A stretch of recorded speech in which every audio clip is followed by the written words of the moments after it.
in restaurants starting in the pandemic. And we wanted to know the story behind Super Sam. So Gerry and Sharon are the owners of Super Sam, and we'll talk to them bakit ba nila ginawa to, no? And what are the insights operating most especially a restaurant business during this pandemic. All right. My name is Anton Diaz, founder of Our Awesome Planet, and this is Awesome Live with Super Sam. Can you do a short film?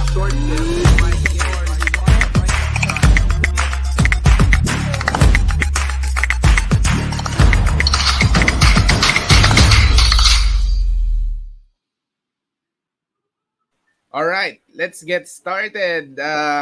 Maybe Gerry and Sharon, can you introduce yourselves, your background, and paano ba nagsimula ang Super Sam?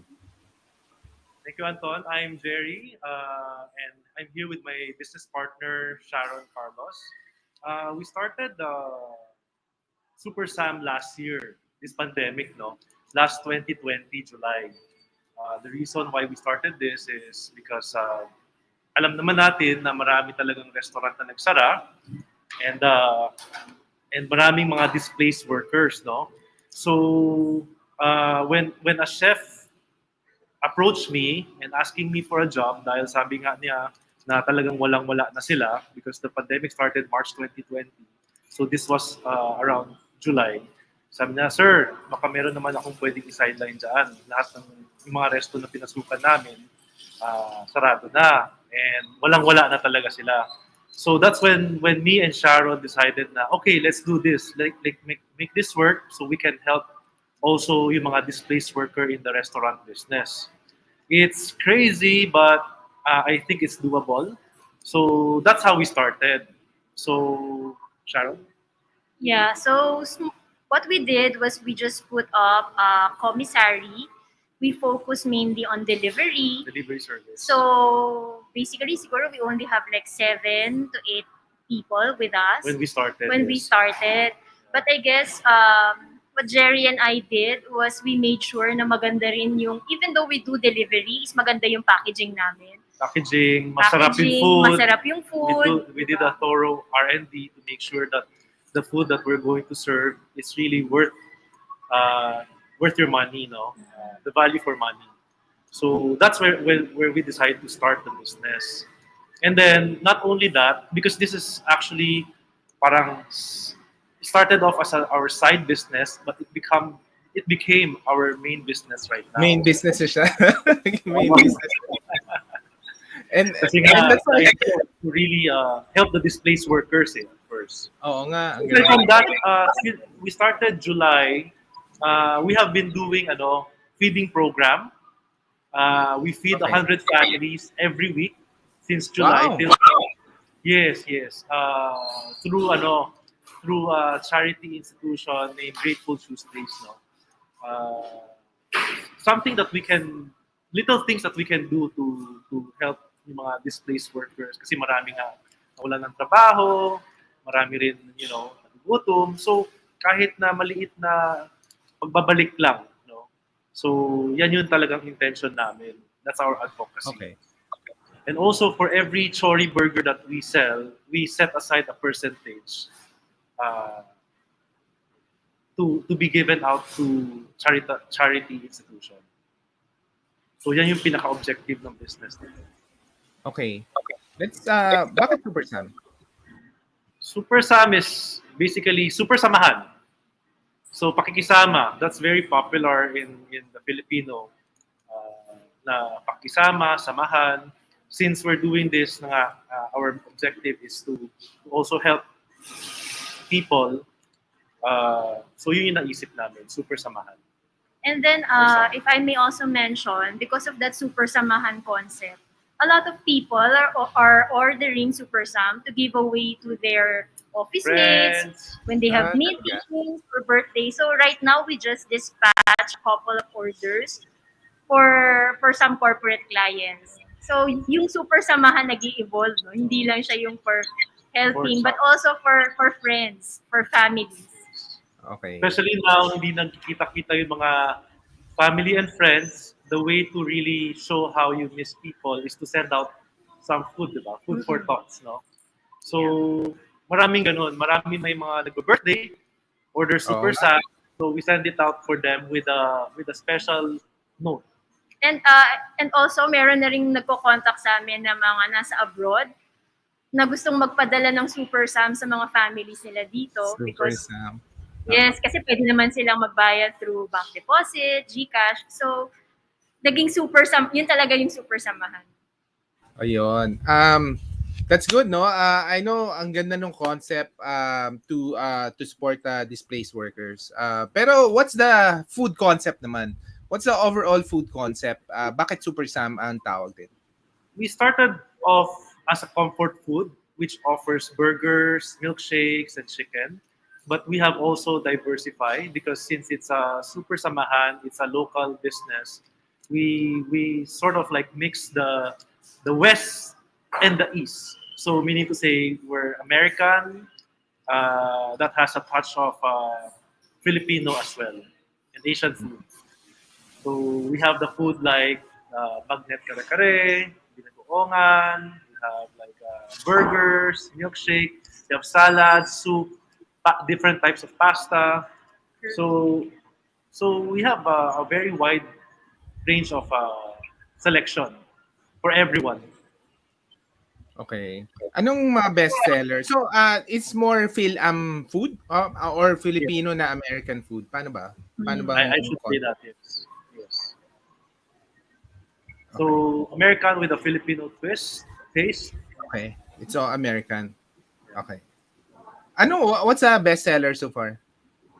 Our champion product that that sells very well is the Chori Burger.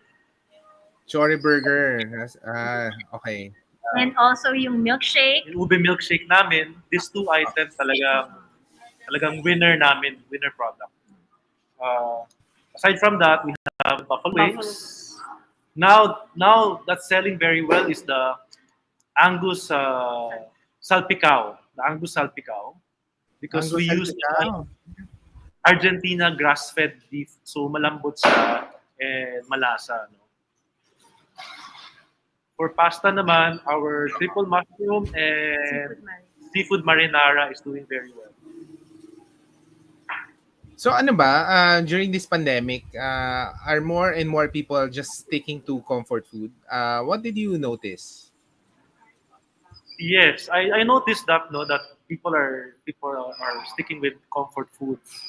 Kasi nga it's easy to order, easy to take out, so faster turnaround rather than cooking a full meal at home. Okay. And just question. So, yung ube milkshake, of course, the ube, you can't help the comparison with Shake Shack, no? How is it different? It's hard to compare with some you cannot Mas but masarap I daw would yun sa inyo eh. Sabi ng I mga would, I would Ube, really ube talaga yung lasa. I think it's the parang natural ube flavor. Yun yung naririnig namin sa mga, that's what we sa hear mga from them. comments lang. sa mga Of comments. course, we're proud that people are saying that our ube milkshake is better. But I hope. Pero ang galing, no? I think overall ang galing ng concept. But I have to ask you about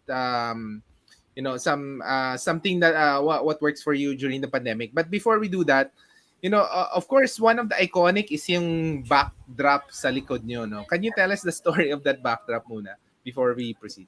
If you can, if you're actually going to see this place, it's designed to have a very warm, welcoming Filipino touch. The reason why we put that backdrop with like like a plant effect of the Oo, hair plant. Oo. and a face because it gives life to the area. It gives life to the venue with this. It's like giving hope, no? So it's like giving hope to people, and it's very parang it strikes you in the heart when you see it. Parang napapawaw yung tao na wow, and it gives really life when there's a eyes and face in in a venue. Who's the artist? Who's the artist? It's Nel Del Rosario. And Wow, ang yeah, galing. At si ano ba yan? Si Sharon ba yan? Tinitingnan ko nga eh. Si Sharon ba yung matalente? it can be anyone actually. You know, Ay, correct.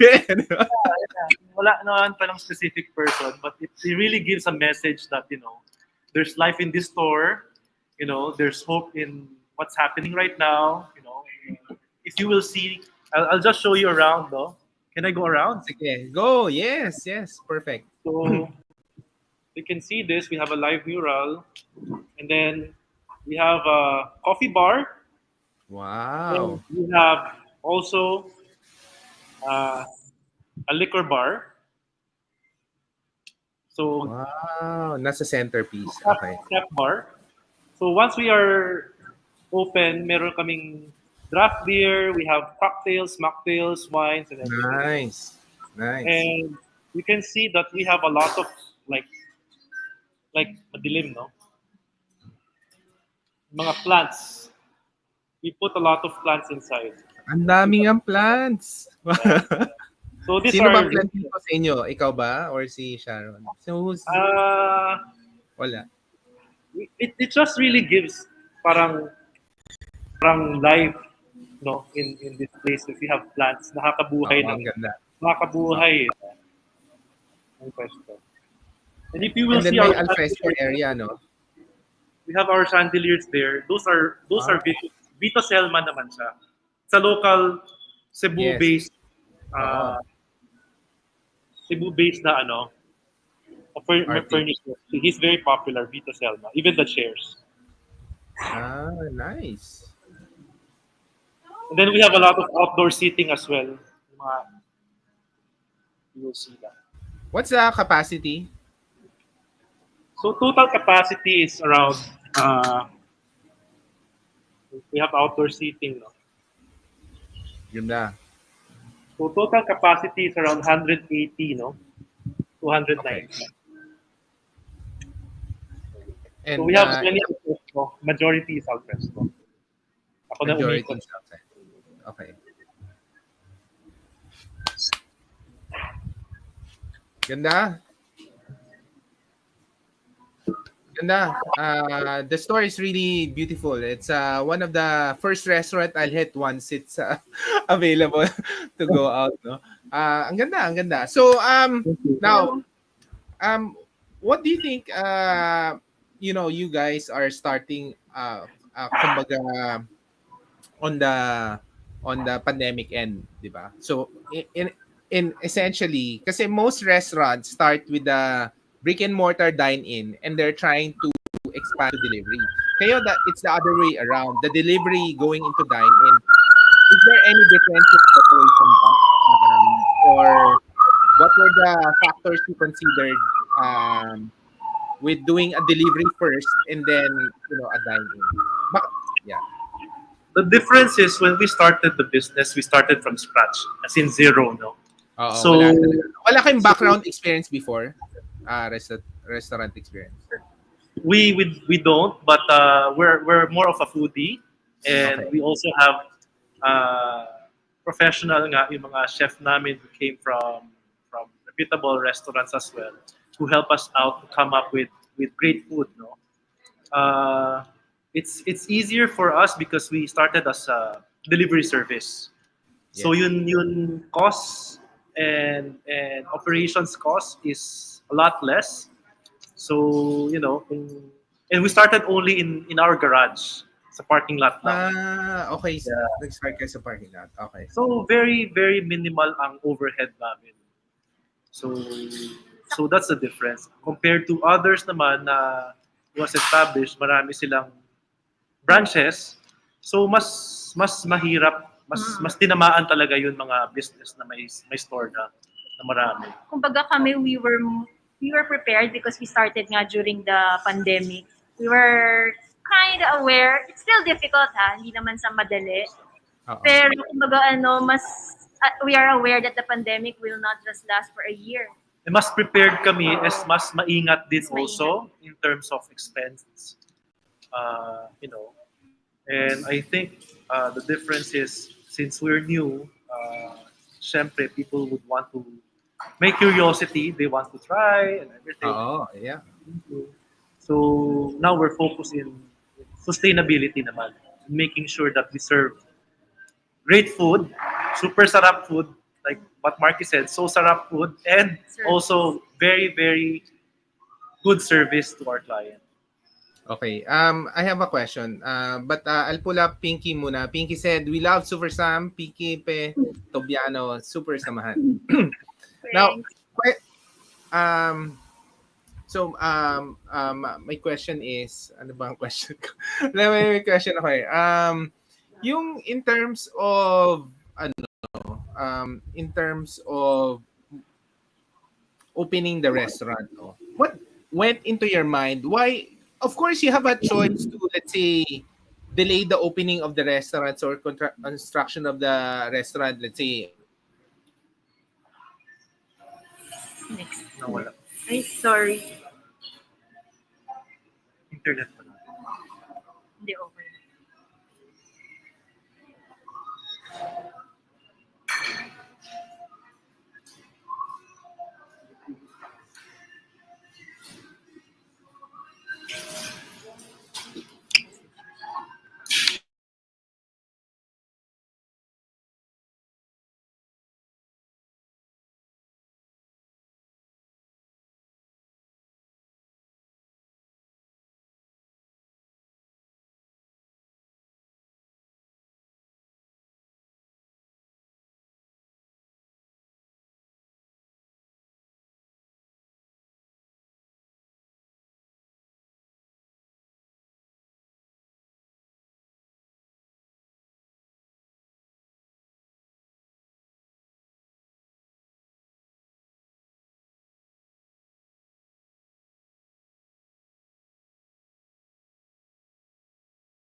Hello. Sorry. Hello. Yon. Can you hear me? Yes. Yes. Yon. Sorry nagkaroon ng power disconnect. Well, technical difficulties. Anyway, so what I wanted to know, yun nga, what was going on in your mind, why you started the restaurant now versus, let's say, delaying it for a few months. I think it's just really came to us. It's God's will, no, for us to start this. We the delivery service is doing okay, it's doing well. Then I said, I think we should have a location. So because iba pa rin pagka meron kang physical store, So yung location people can was important. actually, because a lot of people are asking, where are you located? Saan ba pwede puntahan? And that time, may dine-in na rin. Pwede ba mag-dine-in? So we always just say, no, we're just a takeout delivery. We're just in a parking lot. So I said, let's start looking for a nice location. So it took time. It took time also for us to look for a location because we started July 2020. And then we found the location mga February na. And nagkataon, we were looking around and we saw this very premium and very nice location here in QC, located in Scout Tobias and Scout Ralios. It's a corner lot. So, ayun, since we got this, wala rin kami choice. We have to push through with our plans already. Now, question. Follow-up question there. Why not a mall? Why in the Tomas Morato area? I think at this time, pandemic time, it's safer to have your business or restaurant business, I should say, in a standalone store outside the mall because hindi natin alam mamaya ECQ, MECQ, GCQ. So the mall follows kasi the guidelines of the government. And pag nag-ECQ, sarado talaga sila. Oo, correct. Mahirap din naman mag-take out, delivery, walk-in na mag-take out. So pag nasa labas, it's easier at mas flexible. Okay. Tsaka especially ngayon, 'di ba, ang gulo-gulo ng mga quarantine status. Yes. You're At least correct. dito, Dito flexible. We have flexible. Oo. alfresco. Pinalakihan namin alfresco. So pag dumating yung dine-in, may dine-in Oo. na, mas may alfresco space kami. Sa mall, wala tayong alfresco. So, Oo, correct. Now, next question. What happened in that Tomas Morato area? Tumaas ba yung rental? The same lang? Or what happened? Kasi iba-iba yung nangyayari. In Poblacion, for example, iba rin yung situation. But in the Tomas Morato area, what happened there? we're not really along Morato. We're just in this area. At the But Scout. The Scout at the area. Scout area, marami rin naman nag-open na other resto here. Basically, Morato area, I think yung mga tenant naman are more flexible also and understand the situation of the restaurant. So marami pa rin naman bukas. Hindi naman Rental marami. rates are the same pre-pandemic or hindi? Or lower or higher? I think there's a rental relief to the Okay. tenants. There's a relief. Okay. Yes. It's not the regular rate. It's such, I think they gave an assistance to the tenant. Okay. That's good. So your commissary is in the restaurant, tama? I mean, you just operate one kitchen, no? In terms of tama ba? The commissary, we built a separate commissary, but it's in the same location because it's a big lot po. It's about 700 square Okay. meter. So we separate the commissary in the intention of franchising it out because many inquiry na kami for franchising. Yeah, oh, for sure. Yeah, marami pa rin nagfa-franchise ngayon. Ang dami nagfa-franchise. But are you offering it this year or next year na? Or paano ba? Actually, meron naka-pila po, 4 na interested na franchisee. We're just looking for a good location. Yes, So, oo. kung meron talagang perfect, in God's perfect time, no, kung meron nabigay sa amin magandang location, good condition, itutuloy namin this year. If not, we'll slowly look for a good location. We have to be very careful kasi Yes, not correct. just opening. Oh, and we interviewed actually a few restaurateurs, no. Ang sabi nila, the good location during this pandemic, that daw kasi near the school, no. But now it's near the hospitals or the medical Hospitals, facilities. condominiums, residentials, And community nga, mga community, community. yes. Especially for example, if the franchisee have existing franchise na malakas na and Super Sam would complement it or something, yeah, in a nearby location. So, yeah, that would work. And sabi nila, marami daw millennials ang nagpa-franchise. Yes. Ma- Masyadong bullish daw yung mga millennials eh.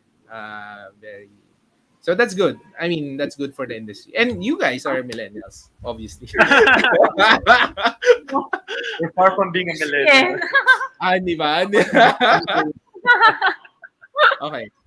Now, in terms of no, uh, thank you for answering all the questions. Kasi we really wanted to help out other people who are planning to open up a restaurant. A few more questions. First, is the branding really significant part of a restaurant food operation? Kasi ang ganda ng branding ng Super Sam eh. And do you think that really helped out cut through the noise, especially during this pandemic? Definitely, definitely.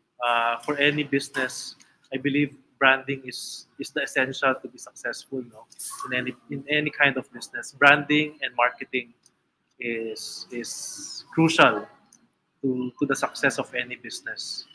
Also, of course, you have to have quality product and good service. But aside from that, the branding and marketing, making noise, it's really important for you to be known in the industry.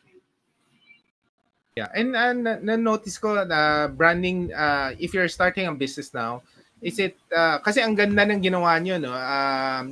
You put of course the advocacy up front and center, and supporting the different the chefs, etc. Is that was that really important to your customer, or talagang yung food muna and then by the way we're a good organization pala? Paano ba nangyari? Actually, it's more of the food because we don't really announce or publicize what we're doing continuously right now. It's not even in our social media. It's not even in our social media. You won't see any because we don't want to be misinterpret na it's because we're doing this because of this. That's We good. want to do. Hindi naman, walang ganun. But it all started with that talaga. That's a true story. When Yeah, but of we don't course. publicize it.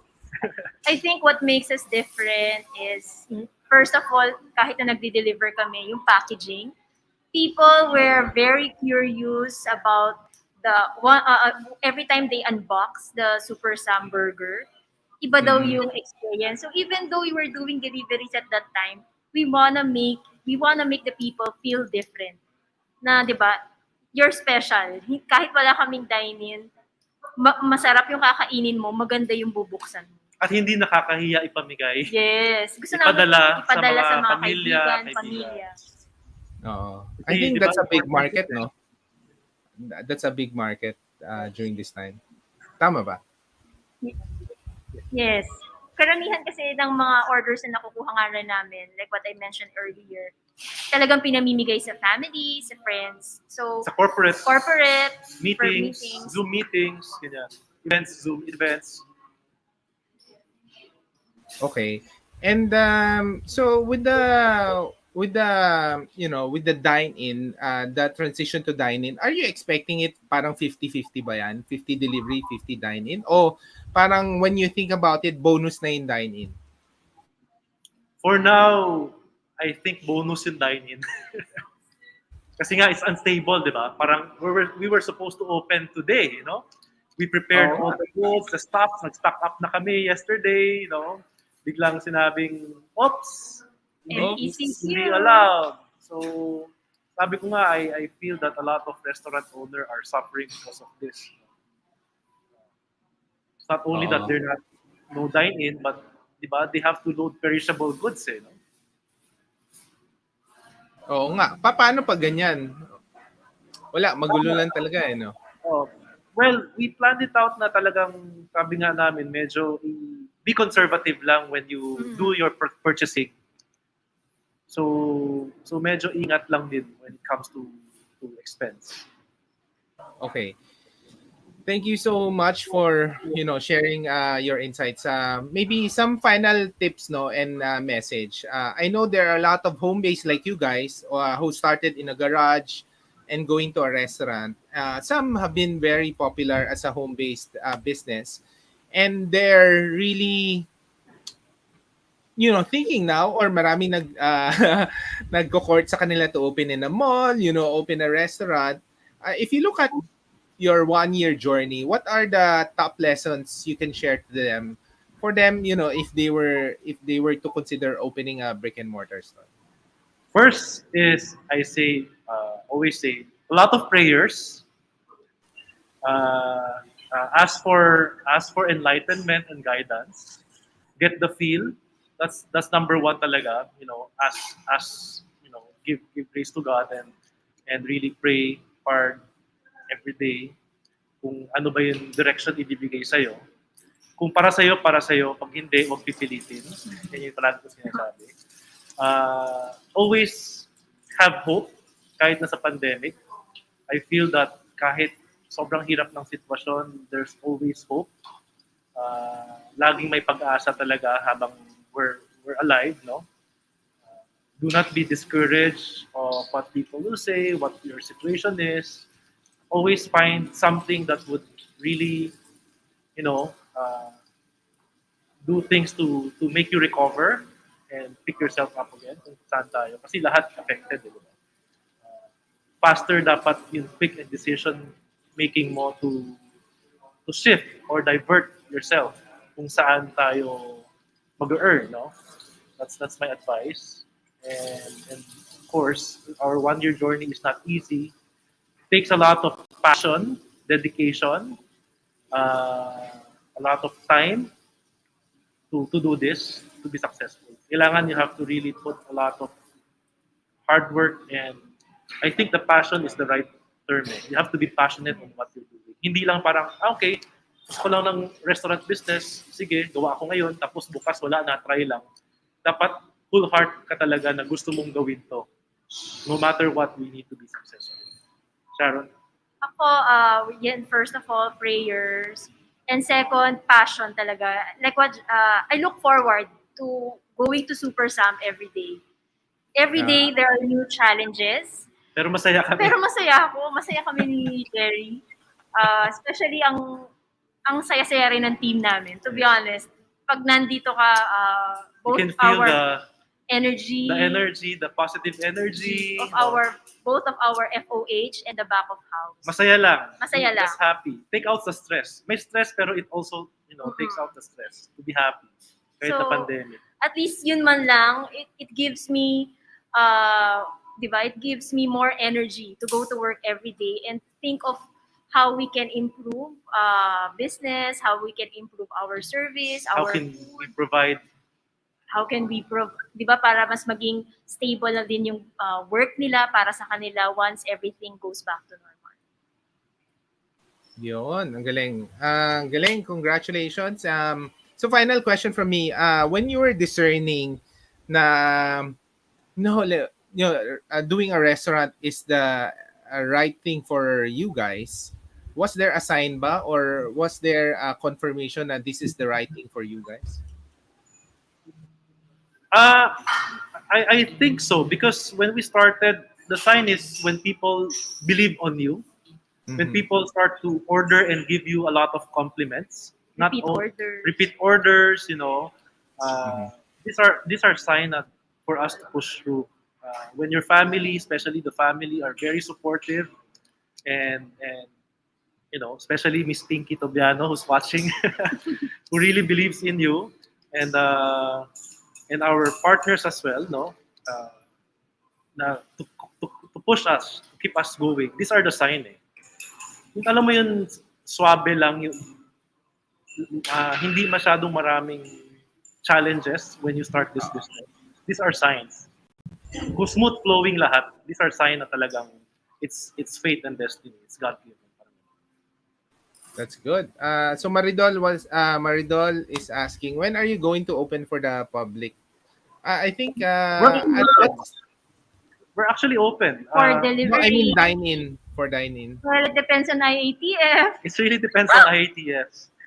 We follow the IATF, but we're open. People really Yes. walk in here and take out, do take out. Okay, it's open but you cannot eat inside Yes. Yes. and al fresco. Okay. That's good. Galing. Congratulations. And when I was looking at the restaurant, ang ganda ng restaurant. It's really a beautiful Come and visit restaurant. us. We love to Thank you have so you much. here. Oo, very pandemic born talaga. Pandemic born restaurant. Ang daming plants, al fresco. And I like the nice touch of the mural, no? Parang welcoming. Congratulations. Thank you so Thank Um, much. you so much, Anton. yes, and guys, if you have some friends who would benefit from the this discussion, please share it with them. And congratulations, sabi ni Maridol, and we'll of Yes. course continue to support you guys. Thank you so And much. Thank you. maraming salamat. Thank you. Best of luck and good business to Super Sam. Thank Thank you. you. Thank you. Maraming salamat. Can you do a short film?